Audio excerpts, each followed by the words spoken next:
La prochaine personne qui vient, elle s'appelle Louise Michel. La prochaine personne qui vient est amoureuse du soleil. Ça arrive dans les coulisses parce que c'est quelque chose qui tient à cœur et c'est une très belle personne. La prochaine personne qui vient a une thématique qui s'appelle « La timidité est-elle la vertu des imbéciles ?» Position. Contre. Et je vous demande, s'il vous plaît, c'est la dernière personne. Un maximum, mais alors, quand je dis un maximum, vous n'avez jamais fait ça de votre vie. Vous pouvez vous lever pour l'encourager, mais s'il vous plaît, faites beaucoup de bruit pour elle, Louise Michel!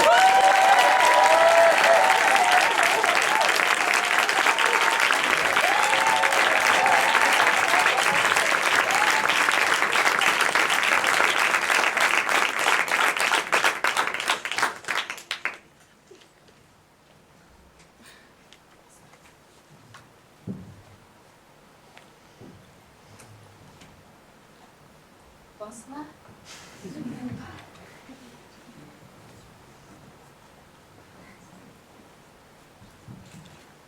Vous êtes-il déjà arrivé pendant vos études de ne pas pouvoir lever la main pour répondre à une question posée?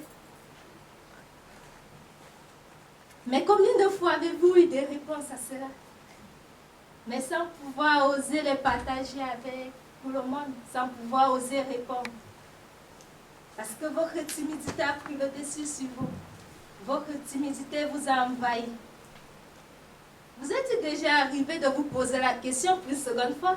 Parce que j'ai déjà posé la première de savoir pourquoi y a-t-il plus de maltraitance d'enfants?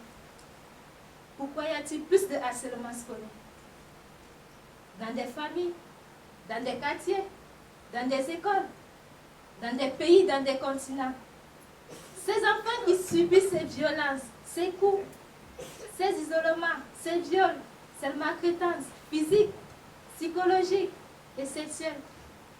Ces enfants arrachés à leurs racines, arrachés à leurs valeurs, arrachés à leur culture, à leur civilisation. Déportés de continent en continent pour finalement devenir esclaves des autres.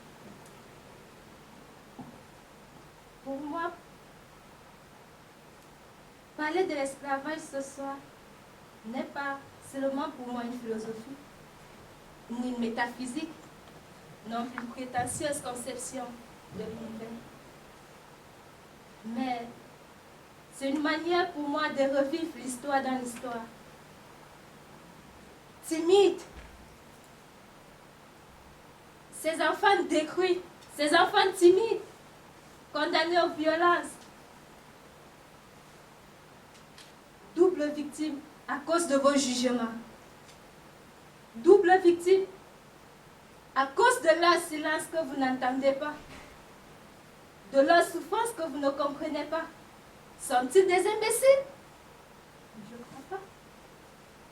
Eh bien, mesdames, messieurs, vous qui êtes venus me voir ce soir, je dis que ce sont là des propos et des actes qui ne doivent pas être. Je dis que la société doit dépenser toute sa force, toute sa sollicitude, toute son intelligence, toute sa volonté, pour que tel fait, dans un pays civilisé, engage la conscience de la société tout entière. Que je m'en sois, moi, qui parle devant vous ce soir, complice et solidaire. Je suis touchée. Voilà pourquoi je voudrais vous toucher, vous qui m'écoutez. Je voudrais que cette assemblée, majorité ou minorité, peu importe, je connais ni de majorité ni de minorité en de telles questions.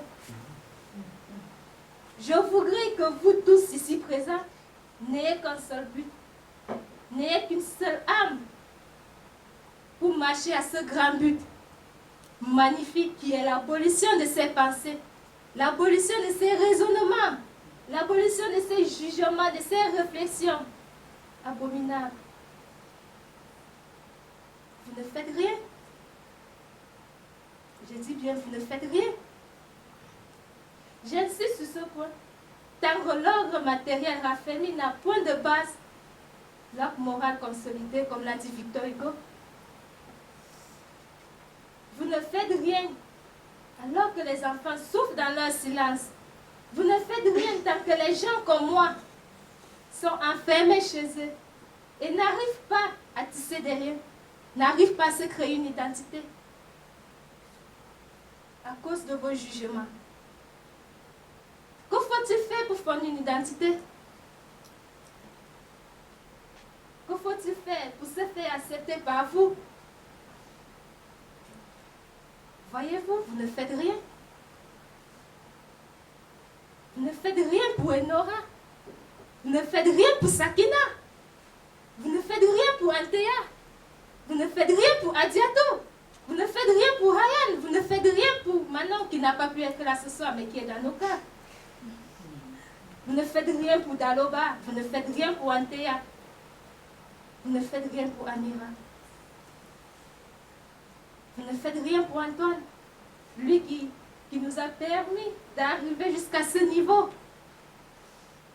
De pouvoir prendre parole devant vous ce soir. Lui qui a caché sa propre timidité pour nous faire parler. Quel courage. Et bravo. Merci. Est-il un imbécile à cela? Ou encore, sommes-nous tous des imbéciles parce que nous formons tous un club de timides? Je ne crois pas. Ne sommes-nous pas là devant vous? Vous pouvez le comprendre.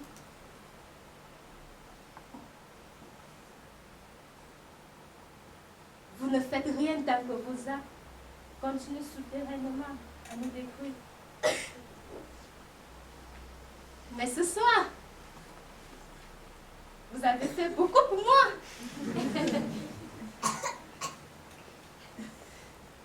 Elle est venue m'écouter. Elle est venue regarder la petite personne que je suis. M'a permis de vaincre ma propre timidité. J'ai enfin eu la force de répondre à une question posée. Grâce à vous. J'ai confiance en vous. Vous le voyez, mesdames, messieurs. Je le répète en terminant.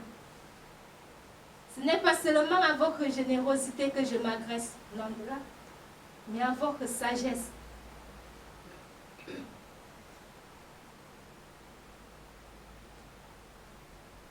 Et je vous conjure d'y réfléchir. Pour une société moins agressive et remplie de préjugés, mais pour une société où tout le monde fait qu'elle.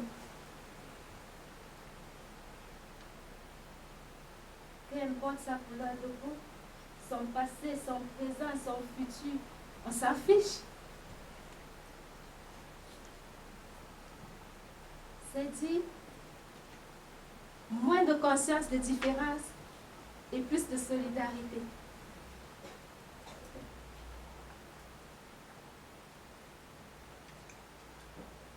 Eh bien, vous avez fait des remarques, vous avez fait des suggestions, des réflexions sur les timides, vous nous avez traité d'imbéciles. Et maintenant, c'est à vous de réfléchir.